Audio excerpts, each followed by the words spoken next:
السلام علیکم ورحمۃ اللہ وبرکاتہ۔ الحمدللہ رب العالمین والصلاة والسلام علی اشرف الانبیاء والمرسلین نبینا محمد وعلی آلہ واصحابہ اجمعین۔ اللہم صلی علی محمد وعلی آل محمد۔ میرے محترم دوستو، آج کی ہماری گفتگو حکمرانوں کا رعایا کے حقوق میں خیانت کرنے کے بارے میں ہے۔ جو حکمران اپنی رعایا کے دینی اور دنیاوی حقوق ادا نہیں کرتا، اس میں خیانت کرتا ہے تو وہ جہنم میں جائے گا۔ ان معقل بن یسار رضی اللہ تعالی عنہ قال انی سمعت رسول اللہ صلی اللہ علیہ وسلم یقول ما من عبد یسترعیہ اللہ رعیتا یموت یوم یموت وہو غاش لرعیتہ الا حرم اللہ علیہ الجنہ۔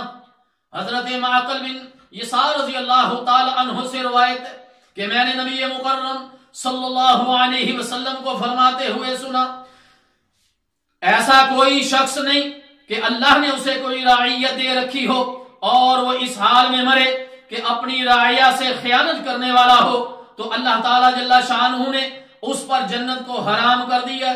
اسے امام مسلم رحمہ اللہ تعالی عنہ نے روایت کی ہے۔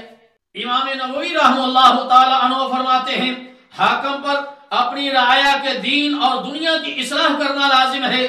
اگر وہ اپنی رعایا کے دین کو خراب کرے، حدود شرعیہ ترک کرے، رعایا کی جان و مال کی حفاظت نہ کرے، ان پر ناحق ظلم اور زیادتی کرے تو گویا اس نے اپنا فرض ادا نہیں کیا بلکہ اپنا فرض ادا کرنے میں اس نے خیانت کی۔ اللہ تعالیٰ جل شانہ سے ہم دعا کرتے ہیں کہ اللہ تعالیٰ ہمارے حکمرانوں کو بھی اور جس کے ذمہ بھی جتنی رعایا اللہ تعالیٰ جل شانہ نے لگائی ہے وہ ان کے دین و دنیا کے بہتر مفاد کے اندر کام کرنے والے بن جائیں اور اللہ تعالیٰ جل شانہ کی رحمتوں کے اندر آنے کا سبب بن جائیں، نہ کہ رعایا کے حقوق کو تلف کر کے اللہ تعالیٰ جل شانہ کے عذاب کے مستحق ٹھہریں۔ والسلام علیکم ورحمۃ اللہ وبرکاتہ۔